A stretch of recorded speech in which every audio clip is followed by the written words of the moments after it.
চট্টগ্রামের সাতকানিয়ার বায়তুল ইজ্জতে বিজিবির প্রশিক্ষণ যে প্রতিষ্ঠান border guard training centre and college সেখানে কুচকাওয়াজ অনুষ্ঠিত হয়েছে এবং সেখানে আসলে কথা বলছেন বিজিবির মহাপরিচালক। আমরা সরাসরি চলে যাচ্ছি সেখানে। গতকালই একটি মিটিং হয়েছে, মাননীয় প্রধান উপদেষ্টা নিয়েছেন, এই বিষয়ে পর্যাপ্ত আলোচনা হয়েছে। শুধু বিজিবি নয়, অন্যান্য আইনশৃঙ্খলা বাহিনীরও যেই সংকট বা জনবলের যে কমতি রয়েছে সেটাকে কিভাবে বাড়ানো যায়। তবে জনবল বৃদ্ধি একটি সময় সাপেক্ষ এবং ব্যয়বহুল ব্যাপার, এটা আপনারা জানেন। সো আমাদের দেশের সমগ্র অর্থ ব্যয় তো একখানে করা যাবে না, বিভিন্ন ক্ষেত্রে করতে হবে।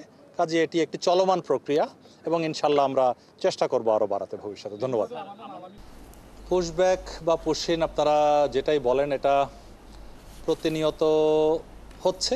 মাঝে মাঝে দু একটা দিন হয়তো বন্ধ থাকছে, বাট চূড়ান্তভাবে পুরো প্রক্রিয়াটি বন্ধ হয়নি। এই বিষয়ে আমরা আমাদের পক্ষ থেকে বিএসএফের কাছে করার প্রতিবাদ সবসময় দিচ্ছি এবং যেটা বলেছিলাম, নিয়ম মাফিকভাবে হ্যান্ডওভার করা। যদি আমাদের বাংলাদেশি কেউ অবৈধভাবে ভারতে গিয়ে থাকে, তাদেরকে কিছু কিছু জায়গায় বিএসএফকে আমরা বুঝিয়ে একটা নেগোশিয়েট করে মিটিংয়ের মাধ্যমে আমরা নিশ্চিত করেছি তারা আমাদেরকে এই অফিসিয়ালি হ্যান্ডওভার করছে কিছু কিছু জায়গায়। তবে সর্বক্ষেত্রে এটা সবাই ওরা শুনছে না, কিছু কিছু জায়গায় এই পুশব্যাক বা পুশিন এখনও চলছে।